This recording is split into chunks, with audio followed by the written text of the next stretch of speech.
Hello everyone, my name is Yarimo, and we had a bad week. We lost a lot of games, we weren't that successful in Captain's mode, we were switching the Captain's role, trying some strategies, and at this point I thought, okay, I give it a try.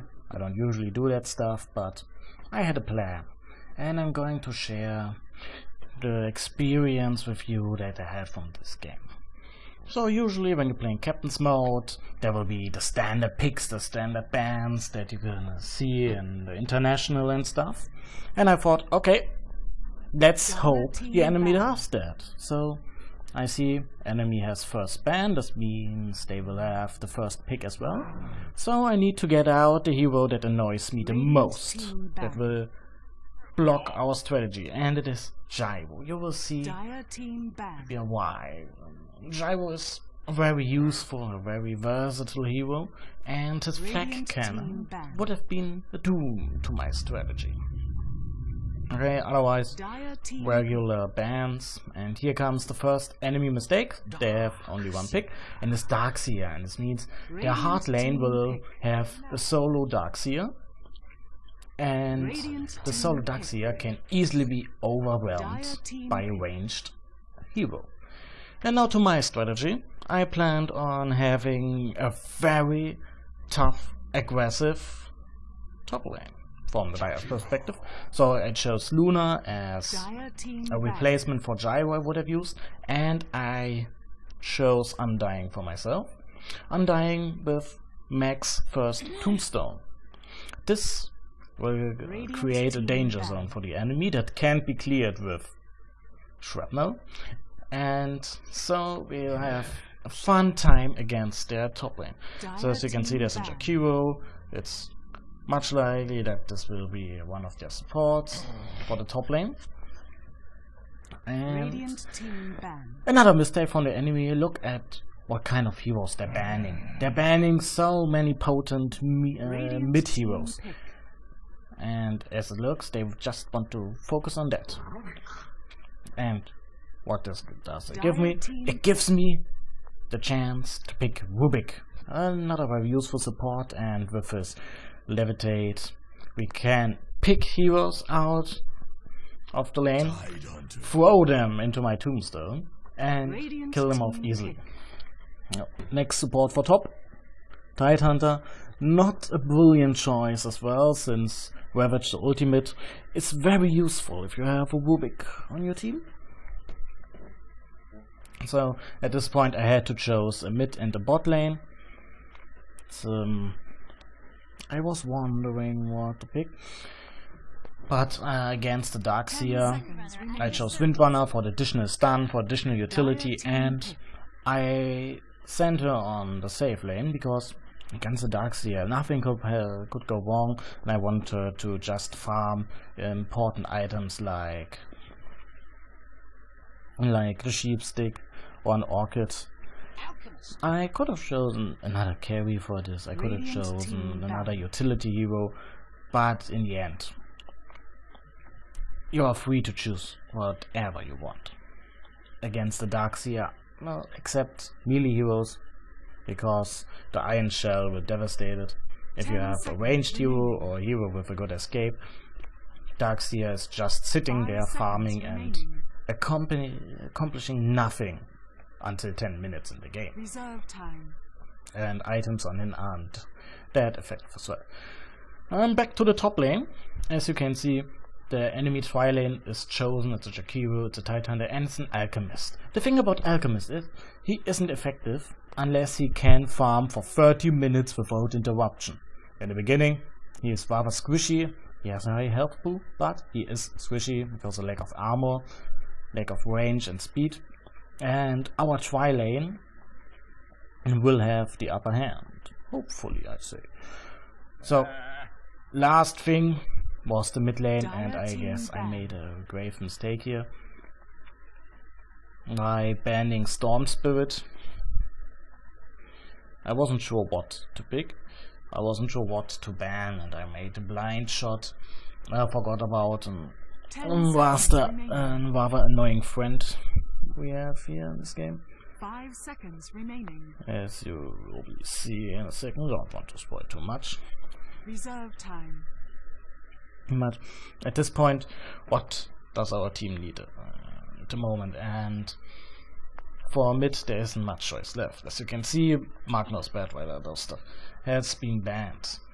Vital heroes for team fights or for ganks, and we still need a good team fight ulti. Luna, decent, but not optimal because Radiant team pick. of the randomness of her ultimate. We needed a rather large AoE ulti, an ulti that could grant us another teamfight power.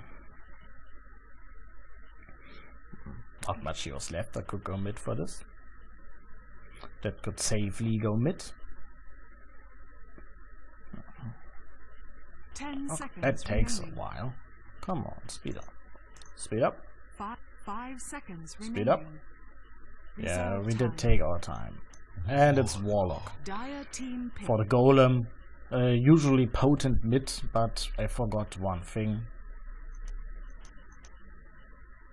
There's 10, still 5 seconds. an Obsidian Radiant Destroyer in team the pick. pool. And Obsidian Devourer. Forgive me. Obsidian Devourer, rather nasty hero to face in middle because of his intelligence stealing ability. But my point, my goal wasn't to give the mid hero a lot of farm. I just wanted to get him level 6 as soon as possible for the ultimate. Prepare for battle. So, what it's to tell at this point. Here was the first mistake. So usually when you're playing Captain's mode, it's like hard lane, one hero, mid lane, one hero, and a tri lane for bot. That's the usual stuff you find. And that was what the enemy was doing. I was hoping for this. So I switched the strategy. I went for an aggressive tri lane. Aggressive means we go on the hard lane and we try to counter their tri lane. It's rather easy to do this on the Radiant side because you have a pull spot here. You can get the lane back into the equilibrium. You have a hard camp for additional farm there, and if you block that pull camp, you have the better lane essentially. And with a ward here, you can still, in this area, you can still be safe from ganks without having to fear too much. And OD isn't the best gank at this point, so I was a little bit sorry for a Warlock to face, to send him into that tough lane. Windrunner might have had the easiest lane. Well, it's against the Darkseer, who as usual just spams Iron Shell without thinking straight. Stick, a nice choice on his behalf, but oh well. What you wanna do. So, most important thing of this game is the top lane, because it's aggressive, it tries to counter their top lane, and let's have a little detail. Let's get this into detail. So we have an Alchemist versus the Luna in terms of carry and abilities. Luna rather more viable and slightly, well, at the point, higher damage hero because of the glaives, of the Lunar Blessing, and reliable and not self-endangering stun. We have our Rubik and we have Undying against the Tidehunter and the Jakiro. What does it mean? What is the reason for in terms of possibilities? And now you see the first mistake. Tidehunter once in to 3 heroes alone. First blood. And at this point we were snowballing. We had the first blood, we even had it on the Luna. And we made our dominance clear with a small XP boost. It's always difficult to get enough XP on a tri lane. Maybe we made a mistake because Alchemist now had a few seconds of 2-man XP, but in the end, these are things that you should avoid when facing a tri-lane as a tri-lane. The tri-lane that gets the first hit off, that catches someone off guard. And you see, telekinesis from Rubik is wonderful for that. And the kill zone created with Tombstone, it's slow, it deals damage, it's annoying, it spreads chaos. Nothing you can do. So back at the mid lane for a second. Invisibility. You can see that our Warlock is barely any intelligence left at this point. Hell, he has some, but it's annoying to face an OD with like that. But the thing you can use from that is when your intelligence is low and you heal it up with a clarity or something, then you receive additional mana as soon as your int comes back. This is a useful tactic, a useful skill to do when facing OD. Just use it to advantage. You will have the lower hand at this point. It is sad, but you need to do the best out of it. And unless he has his ulti, you can take a few hits because it doesn't reduce your health or tankiness. And at the bot lane, as predicted, a safe lane to farm for our Windrunner. Also, due to the range and wow, yes, high damage. Due to the range, let's just say that, able to counter the push from the Axia. Oh, and back to the top lane because there's some action going on. Another telekinesis, another tombstone, another stun, and a kill on their carry. This is the doom for any tri-lane when your carry dies, when he loses gold. And let's take a look at him. He just got his boots. He probably lost 200 or something gold from this. And now he isn't able to get his belt or something, whatever I was planning to get. At this point, a small mistake here, but our Rubik went for the rune. Too slow for telekinesis, but still got the kill on OD, so we made the kill worth the death of our support, worth the Y for killing off their mid before reaching level 6. So our Warlock has some spare time to farm and level up again. In the meantime, Alchemist had some time to recover from his death, get some safe farm, and it's very important. Once the pressure is up, don't let it go back, don't let it go down. If the other lanes are safe, just keep on pressuring. You don't want an Alchemist to have any farm. And at this point he is so weak, he's barely able to kill creeps on his own. And just keep on. And he still goes for the Grievous Greed build to get more gold, to be farming. Not a bad idea at all, but at this point, a little way to counter my zombies. I have to think. It's composite bad damage. Actually, the acid spray could be the undoing for my zombies. I have to take care of that.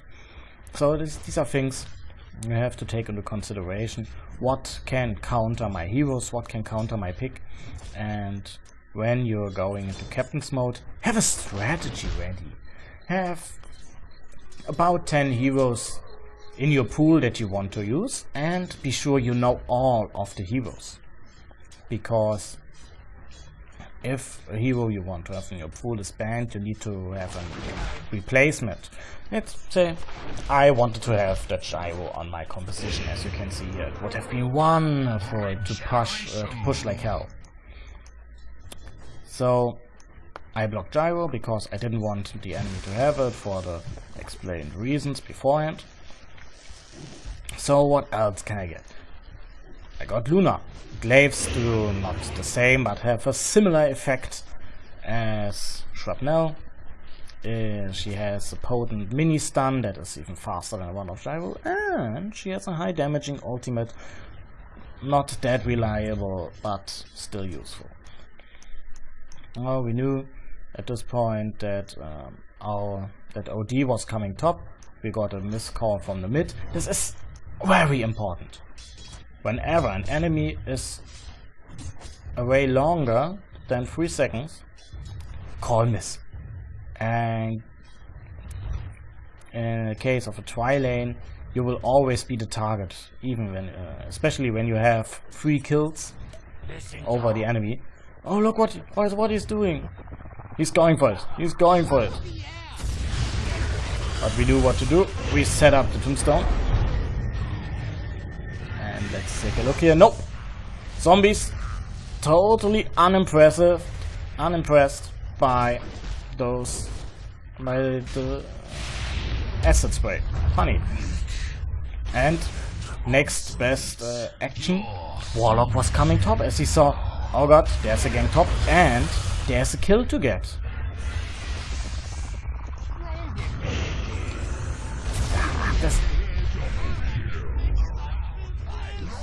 So, again, if you notice enemy is missing, get your portal scroll. If you see the enemy is ganking, get there, counter that, and make kills happen. As you see, we got damn loads of kills out there. We killed important heroes, and here's the thing about Alchemist stun. It backfires. When it backfires, it hurts you. It leaves you stunned for the maximum duration. Radiant's middle tower And in the beginning, you are super fragile. Dire's top tower So as you can see, we outpicked the top lane. We outpressured them. We got a good, we got lucky kill in the beginning, I have to confess, because Tide was super aggressive. But we made the best out of it. We used our skills wisely, combined them to kill them, and we had a good mid that paid attention, that went in for the action when needed, and this is everything you need to have a good and successful tri-lane. So let's have a look here. Windrunner, loads of gold can be used against that Darkseer, who is rather low, who has not that much gold. And I have to say, what do you want to do with a Darkseer? In the first 10 minutes of the game, he can do nothing but use his Iron Shell, and he doesn't even have his vacuum. It's a powerful and important skill to have. Oh, I'm missing action top here. We lost our Rubik because, as I recall, he was a little bit too far out, but we're trading support, no problem here. So not that bad. Those are things you have to take care of. Don't get too cocky when in advantage. You are support, you don't have that much money or EXP in a tri-lane. You need to make every HP count. So, back to Darkseer, yes. What do you want to do with a Darkseer? And look at him. He has boots, he has Stout Shield, but he has no means of regeneration. Where's his soul ring? He does need a soul ring. It isn't even... He goes for arcane boots. Missing bottom. Interesting choice.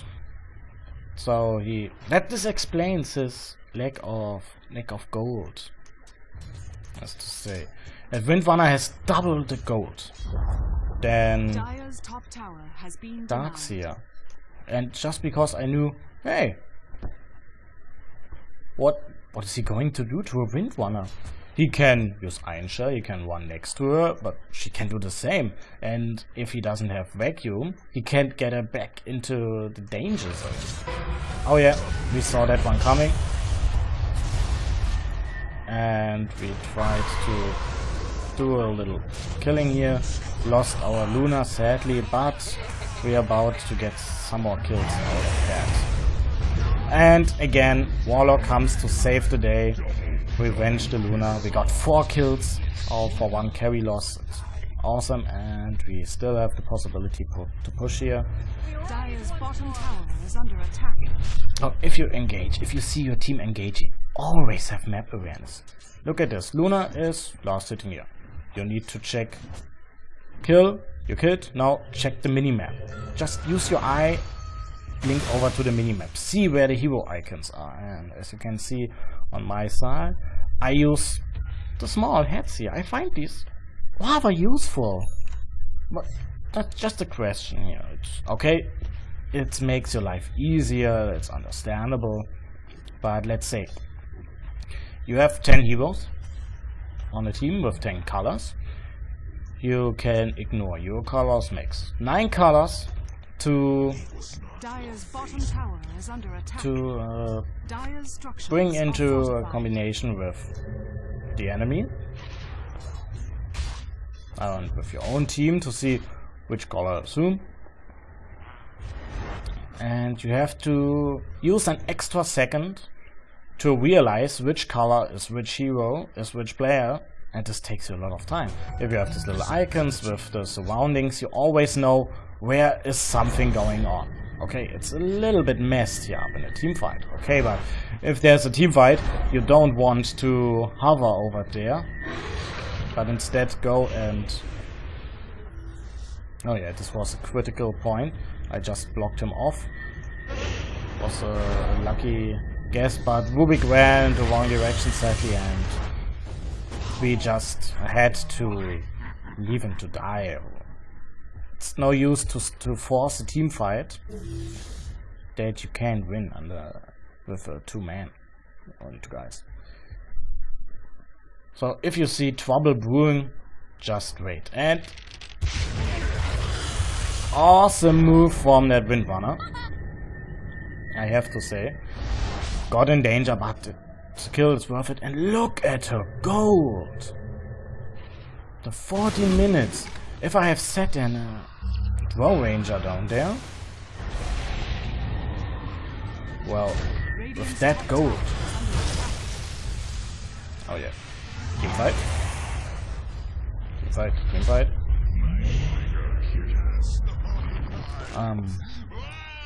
3,000 gold. This is Shadowblade is in, pair of boots, and let's look at the rest of the farm of the Windrunner. Yeah, totally. I have to say, yes, this was the goal of this lane. Windrunner, go down, farm, have your fun.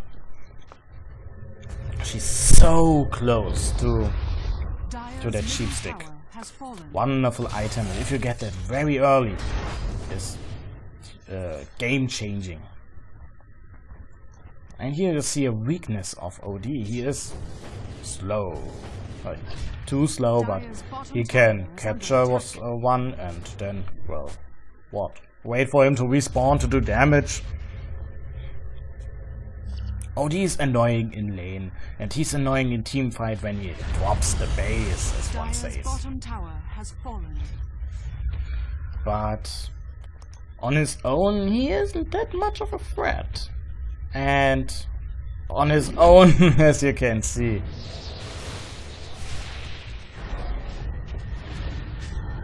Punched. That facepalm from the Darkseer was a legit facepalm. So let's have a look here. What does this alchemist have? He now has 2,000 gold. He has his face boot. He spent some time farming on his own, and another mistake from us. We didn't pay attention to him for a while, and now he has gold.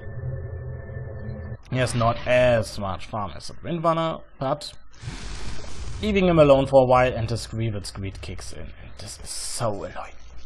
This can cause you to lose the game if you don't pay attention to such details. Once the pressure's up, don't let the carry alone. We lost so many times because we killed the Phantom Lancer 4 or 5 times in a row and then just let him be.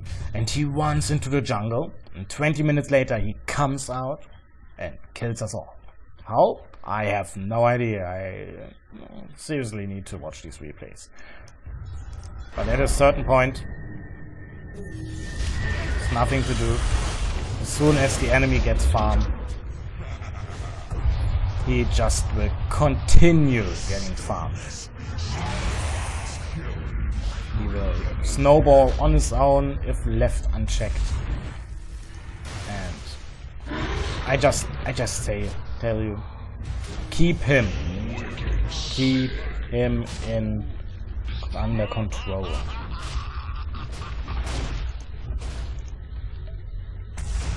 Important thing to do. Keep him under control. I was thinking about if I could save him, but the haste, the iron shell, could do nothing there. Maybe not the best path to walk, but he was dead anyways. Sad thing, but we need to do small sacrifices to gain victory. So let's have another item look. Luna, not bad. She has a power thread, she has a helm, she's on her way to BKB, so at this point she will just dominate compared to the alchemist, who is just on his way, who just got his shadow blade. It's not too impressive compared to what our Luna achieved, but still he can get. Oh, I'm sorry. He can get back up the track. That's the important thing. Now another check on our Windrunner. Mystic Staff, Ultimate Orb ready as well after 18 minutes. If you see that the enemy has an Darkseer or wants to go for a Darkseer, give him that damn Darkseer. Get a farming hero to that lane and make an aggressive tri-lane if you can afford it. Otherwise, just, I don't know, make a dual lane, get a jungling hero, and let the enemy tri-lane just split their XP. Get the bonus, get the extra XP from the jungle, or make an aggressive double mid lane. God, I have seen that. That Wisp Chaos Knight combo in the middle is just devastating. Oh, and yeah. That Darkseer is out of luck and doesn't care at all. Another facepalm situation. If you don't know where the enemy is, don't run into the fog of war. Unless not without backup. I have seen so many games go down because you went out alone. You just thought, hey, let's have a stroll here, let's get some farm. Bam! Dead! Oh god, how could this happen?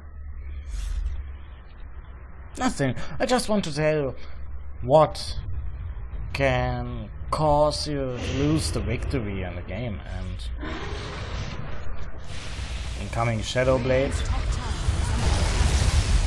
Oh yeah, this was a tough fight. I have to hit. Rubik just gets alive, barely. I wish I could have gotten that Darkseer too, because he was annoying. But Warlock as well. Look at him. Again, I guess Sheepstick is ready in a second. Oh, and Fates of the Week. Thank you for that one. There goes the Sheepstick. And this is a thing. And then you start taunt. You see the enemy make mistakes, and then you taunt. Just to have a little love here to cover up your loss. I didn't report them for that one. I knew, okay, as a bad game, a bad day, getting pawned. And then he sees the enemy make a mistake, gets a kill, and it's just happens, okay. But, to say the least, that was the Sheepstick.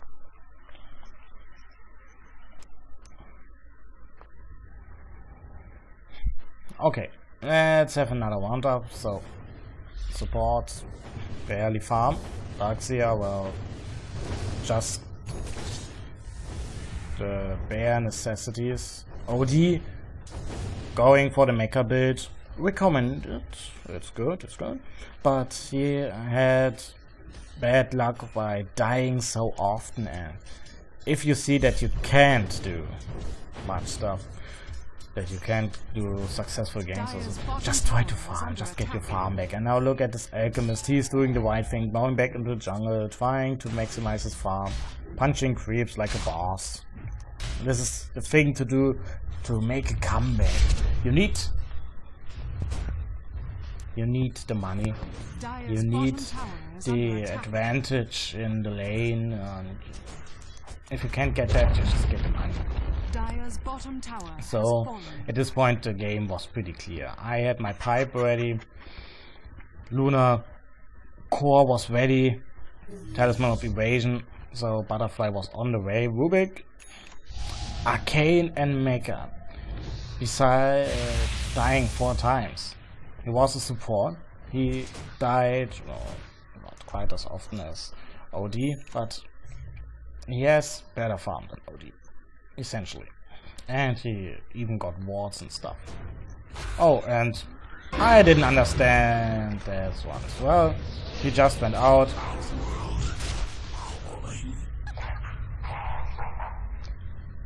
It could have been a perfect initiation if he just stood there, baited, with put himself into imprisonment, but I guess he just lagged there.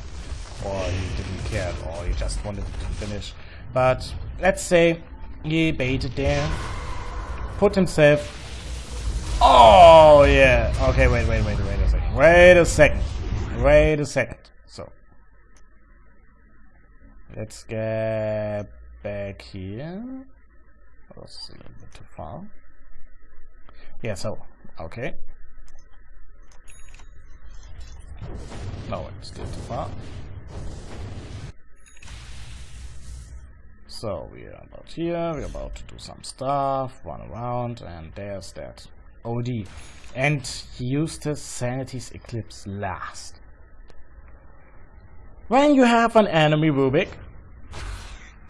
there goes the Sheepstick, and you used your ultimate, use any skill after that. When you're in the fountain or something, just use it. Now, let's have a look here. Our Rubik got the Sanity's Eclipse. We had an opening in the enemy lines, which are coming for the Rex, and now let's have a look here at a Tide Hunter. He's just standing there, willy-nilly, bam! No mana, no ravage, not even with arcanes. Yeah, so much stuff going on, and they're all dying.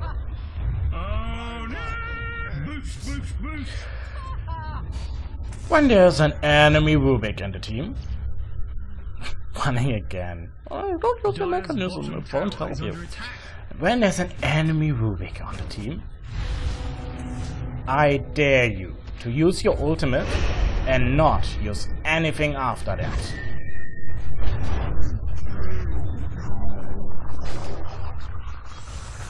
The Rubik will come, he will steal your ultimate. He will ruin your team fight, as you just saw. The evidence is at hand. And you are to blame for not paying attention. The game is not over until the fat lady has sung a song. But just to oh, this was close. Just brought Rubik back to life, essentially, with the soul whip. I guess he saw himself dead as well.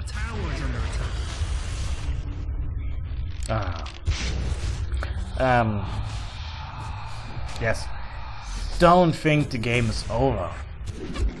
At some point, like one like this, you could say, okay, good, there's better items, they already have a Sheepstick, they have a Ganons, they have a super fat Luna, what else to do, but if you watched my last video, even if you lose some ranks, if you play together, if you play as a team, and if you have a little bit of luck, you still can do it.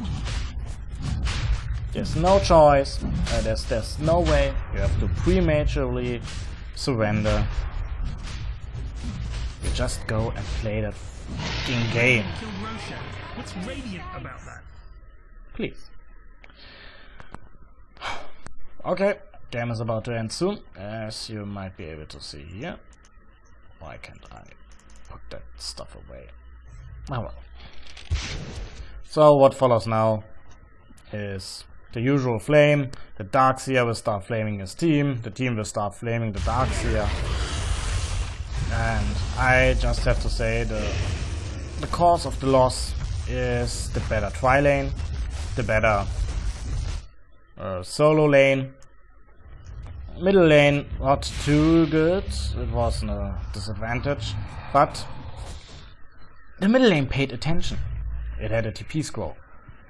It came for the crucial team fights and made the kills happen. Let's say, as you can remember here, when OD was coming or when OD was here top ranking, our Warlock was there too with a ready golem. And he got us kills. Helped us snowball. These are things to consider when playing. Oh, and Alchemist. Can't stand that guy. And if you can't make a safe laning situation happen for that Alchemist, don't pick that Alchemist.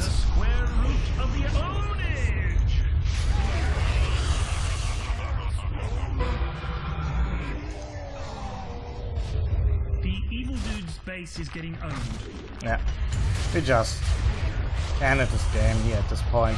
Even Luna went in, really cleaning up. Still using the Aegis for the sake of it. Oh, and there's the bait courier. But it survives, slightly.